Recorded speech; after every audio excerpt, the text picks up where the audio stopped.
Now, also, a man is not obliged to pay for like beautician or hairstylist or something unless she stipulated it prior to the marriage. So if she put that in her agreement, like weekly visit to the, which she could do that, I mean. And then combs, brushes, hair dryers, coal maintainers, hair removal kits, things. She's obliged to pay for those out of her dowry. So get a good dowry.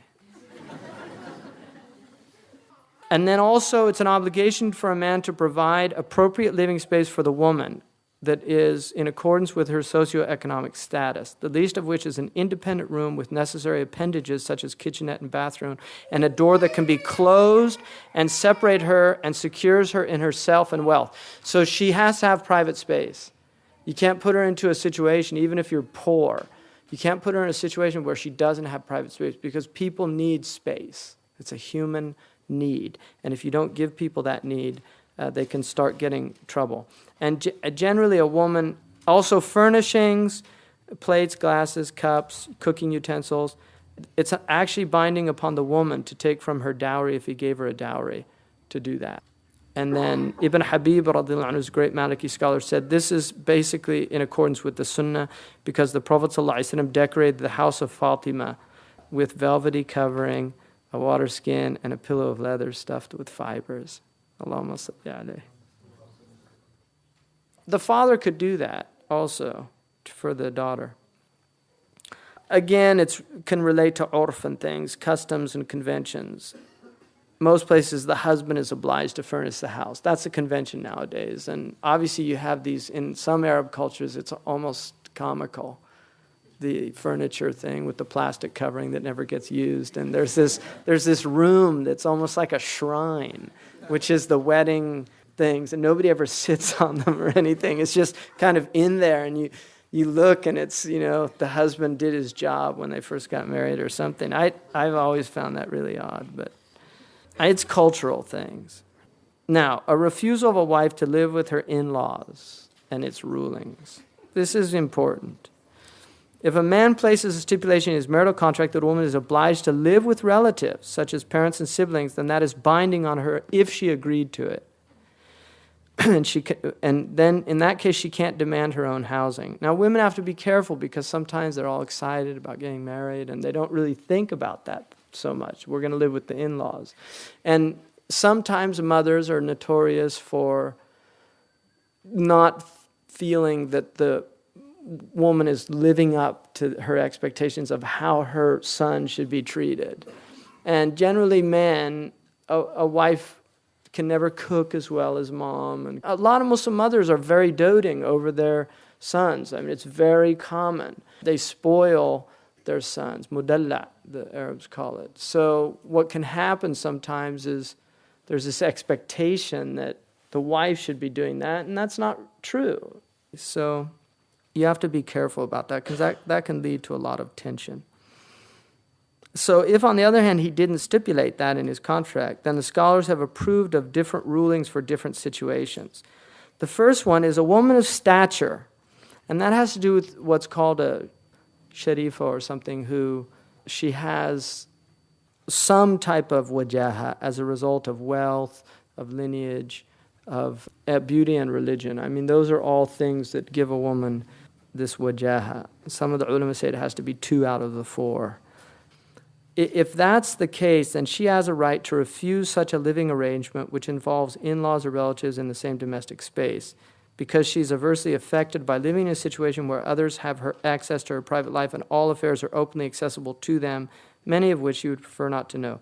The second is a woman that does not have that stature and whose dowry is insignificant. In other words, even if she demanded a high dowry, she wouldn't get it. This is Socioeconomic 101. This is the world, and people have different situations. So in such a case, she can't refuse to live with the relatives, because probably she's marrying somebody that he can't do anything else. There's men that, because of their own socioeconomic status, they can't. So a woman has to recognize that when she gets married, she's getting into a situation where it's not going to be, this kind of dream situation. And then it says, though, if harm can be shown, she's entitled to her own place and separate living quarters. So then she would have to go to a qadi or the community, the imam or something, and if she can show that it's harmful for her to be in that situation, she has a right then at that point. So I think it's very fair in that way, that the situation is that she should do that, but if it's causing her madarra, if it's really hurting her to do that, and that can be clearly shown, then the husband has to provide her own space. See, I told you the women's rights are really extensive. Just goes on and on. The men have like 2 pages or something. Stinting on maintenance and extravagance, blameworthy extravagance. Allah says, eat and drink, kulu washarabu wala tusrifu, but not to excess. Allah, inna Allah la yuhibbul musrifin. Allah doesn't love the musrifin. There's another verse, la tubadhiru tabdira innal mubadhirina kanu ikhwana shayatin. Don't be extravagant, because people that are extravagant are brothers of demons, or brethren to the demons. So extravagance in sacred law is only one of 2 possibilities. All right? This is the definition. When you talk about extravagance, this is it. Spending wealth in anything which the sacred law has prohibited. So anything that is haram, if you spend your wealth in it, it's tabdir. And unfortunately, it goes under a lot of categories that people might not really consider. Traditionally, adatul lahwin, some type of thing that is of total uselessness that you buy, would be considered extravagant, something like that. But includes also anything, killing, destruction of property, fornication or adultery, buying anything prohibited such as gold and silver, silk clothing for men, intoxicants, drugs, carrion or alcohol, cigarettes, any extravagant spending on parties in hotels, salons, or events that have any unconventional matters in the light of sacred law, such as inappropriate mixing of sexes or unobserved dress codes and standards in which nakedness, as defined in Sharia, occurs, and any waste of food whereby it is simply thrown in the garbage if it was not consumed at the party. That's all tabdhir. So if you're doing that, it's haram, and you're considered a mubadhir. And according to the Qur'an, you end up, your brothers are the shayateen, because that's what they do. So that's not a good state to be in. And that unfortunately is quite prevalent in the Muslim community, especially in light, I mean, not especially because haram is haram, but especially in light of the present conditions that the Muslims find themselves in. Because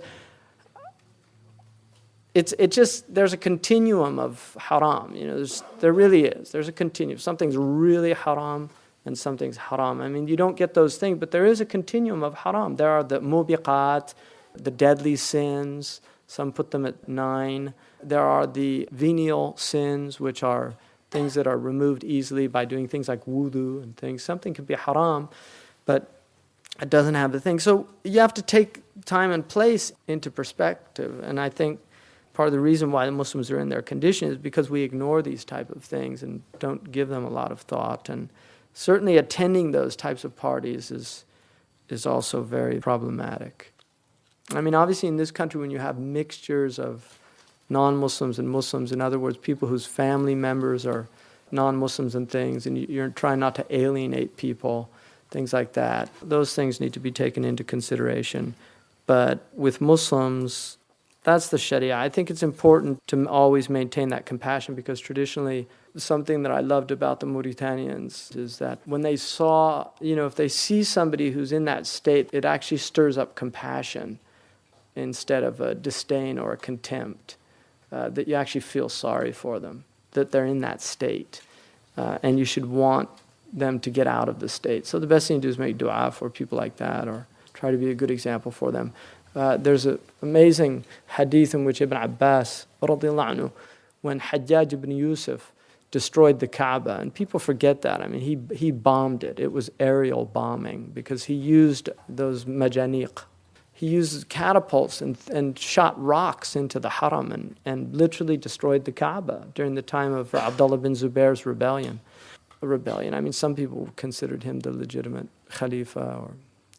But the point is that Abu Jamra, who was close friends with Ibn Abbas, went, and it was at that time they were really distressed about it, that the Kaaba had been bombed. And something to remember about that is this is not new stuff. that's what we have to really remember, is that this is not new stuff that's going on now in the world. It's always been in the world. The problem now, I mean, one of the greatest problems is the television, because it floods you with things that you really are not designed to see. And they'll cause a lot of depression, which is not a good state to get into, because the Prophet ﷺ, in spite of everything, he is not a person that's described as depressed. Really, you have to remember that. Keep that in mind, that that's a demonic desire. The devil wants people to be depressed. He wants to thrust into your hearts this huzn. And Allah says in many times in the Qur'an, "La tahzan, la tahzanu," don't get depressed, because that's a very demonic thing. I mean, we're not meant to be that. We're meant to, farahuna billah. We should be happy because of God. And no matter what the situation is, it's always in perspective, because the affair of the mu'min is all good. And that's a hadith. It's in Sahih Muslim. And don't ever forget that the affair of this ummah is all good. None of it's bad. It's all good. And it doesn't matter how bad it gets, you have to keep that belief, because that's our belief in Allah, that anything that He does to us, He does to us for a hikmah. There's a wisdom behind it. We believe that. And that is a choice you make in your life. And that's about iman. You can go that other route, which is to get into the despair mode. And that's exactly what the Qur'an says shaitan wants to put people in. So this man said, I went to Ibn Abbas and asta'nasa biya. He was feeling very, happy to see me. And we started mentioning that, and he said, I cursed al-Hajjaj. Sabbahu. I cursed him for bombing the Kaaba. And Ibn Abbas said to me, La takun aunan lish-shaytan. Don't be a support for the devil. I mean, that's such an amazing hadith to me. His point was, like, look, if you curse him, that's the problem. I mean, it's a cursed people that do these type things. Ask for guidance. If you're going to ask for anything, ask for guidance for the person. And there's a hadith, مَا سَبَّ قَوْمٌ أَمِيرُهُمْ إِلَّا حُرِمَ خَيْرُهُ. A people will never curse their rulers except they're deprived of any good from them. So it's a problem. It's a problem amongst the Muslims, definitely, of not recognizing that.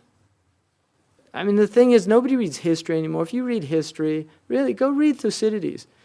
Read the Peloponnesian Wars. Read how barbaric those people were, what they did to each other. Nobody reads it. Read about the Mughals. Read what they did when they went into Baghdad. I mean, the people now are behaving like saints, because at least they apologize for their collateral damage. Whoops, sorry.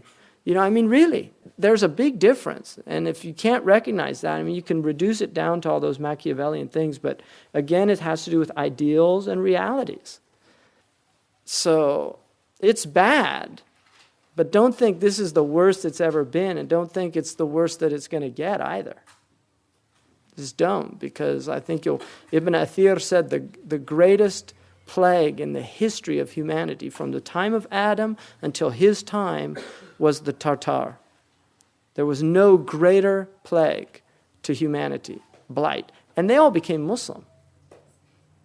Within one generation, they became Muslim.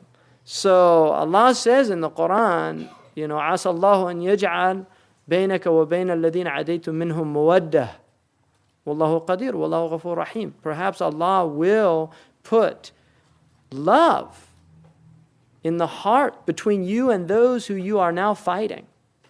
And Allah is powerful, all-powerful, and Allah is forgiving and merciful. In other words, He can do that, and His nature is forgiving and merciful. Even if they're doing horrible things to you now, Allah can forgive that, because that's His nature. So make it your nature as well. We should want guidance for everybody.